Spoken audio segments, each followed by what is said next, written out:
Summary. Let us summarize what we have learned.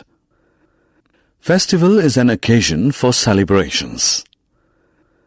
National festivals are celebrated by the entire nation. Some national festivals of India are Independence Day, Republic Day, Gandhi Jayanti, and Children's Day. Religious festivals are celebrated by different religions. Some religious festivals are Raksha Bandhan, Dasahra, Diwali, Eid-ul-Fitr, and Guru Parabs. Harvest festivals are celebrated in different parts of India when crops are harvested.